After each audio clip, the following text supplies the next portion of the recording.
참고로 오늘 전해드리는 사연 실제 사례를 각색했다 이런 점 미리 말씀드리고요.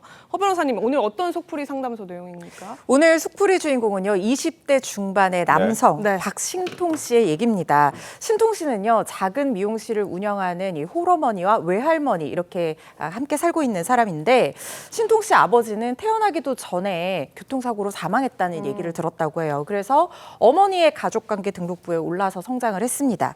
어머니의 뒷바라지로 대학까지 졸업한 신통 씨가 공무원 시험을 준비하던 중에 이 홀어머니마저 안타깝게도 암으로 사망하는 그런 아픔을 겪게 된 겁니다. 네.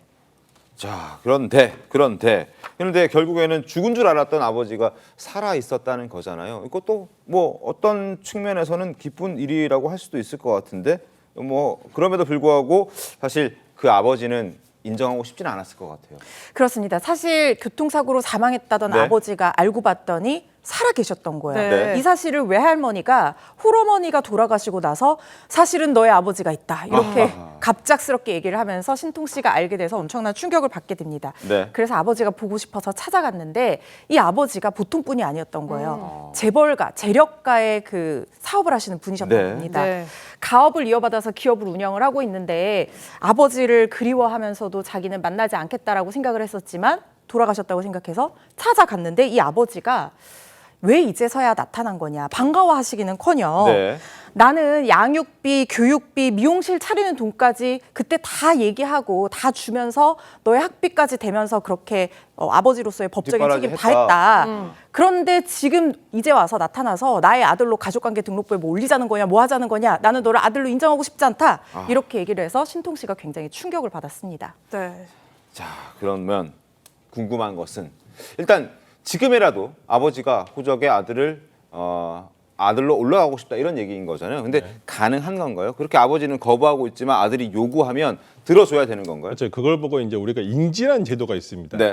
인지라는 제도가 민법상에 있는데요. 이거 이제 인지를 부모가 예를 들어서 여기 이 사례에서 아버지가 내 아들이다라고 인지를 하면 되는 겁니다. 네. 근데 이렇지 않은 경우가 있잖아요, 실제로. 근데 이런 경우에는 강제 인지라 그래서 이 자식이 어떤 그 부모를 상대로 해가지고 어떤 인지 청구의 소송을 제기할 수가 있습니다. 네. 난 당신의 아들이다. 그렇게 하면 저도 이제 실제 저는 이거보다 더 복잡한 사례를 실제로 한번 해본 적이 있었는데. 네. 이게 이런 사례가 이게 생각보다 많습니다. 그렇기 때문에 저는 오늘 참 좋은 주제라고 생각을 하는데 그래서 인지 청구를 하게 되고 네. 친자실인 걸 밝혀야 될 거 아니에요. DNA 검사를 해야 됩니다.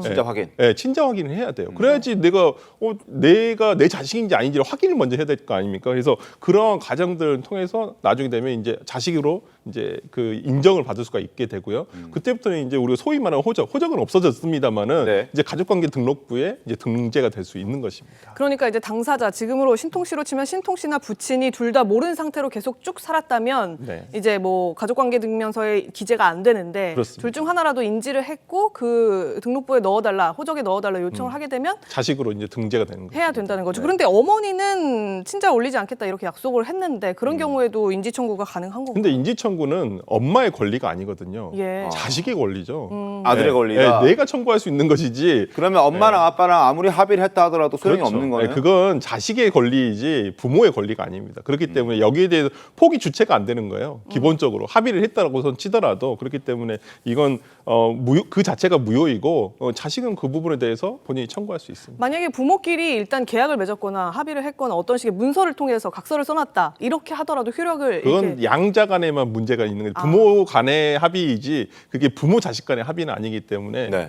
아무 효력을 미치지 않습니다. 심지어 재판상 조정조서에 인지 청구권을 포기한다라는 내용이 기재가 된 상황에서도 네. 그게 무효라는 대법원 판결이 있거든요. 그렇군요. 그래서 인지 청구권은 심지어 실효되지도 않습니다. 실효라는 거는 권리가 이제 시간이 지나면 소멸된다는 건데 네. 그것도 아니어서 아버지가 사망하지 않고 살아계신다고 하면 아주 오랜 시간이 지났다고 하더라도 나를 친자로 인정해 주세요라는 요청을 충분히 할 수가 있습니다. 아 그렇군요. 그 정호성 씨가 지금 사실 그 결혼을 하지 않지만 아들의 아버지로서 양육권이나 어떤 여러 가지 부분들은 책임을 지겠다라고 했던 이 사례랑도 어떤 면에서는 조금 비슷한 면이 있네요. 그러니까. 그렇죠. 정우성 씨 같은 경우에는 뭐 우리가 구체적인 법적인 관계가 지금 어떻게 정리됐는지 확인할 수는 없지만 네. 아마 이렇게 대중들 앞에서 친아들이 맞다라고 인정한 이상 자발적으로 인지 신고를 했을 가능성도 상당히 높아 보입니다. 그렇게 된다고 하면 당연히 친자 관계가 성립을 하게 되는 만약에 거고요. 하지 않았더라도 나중에 지금 문가비 씨의 아들이 내가 우리 아버지 정우성이야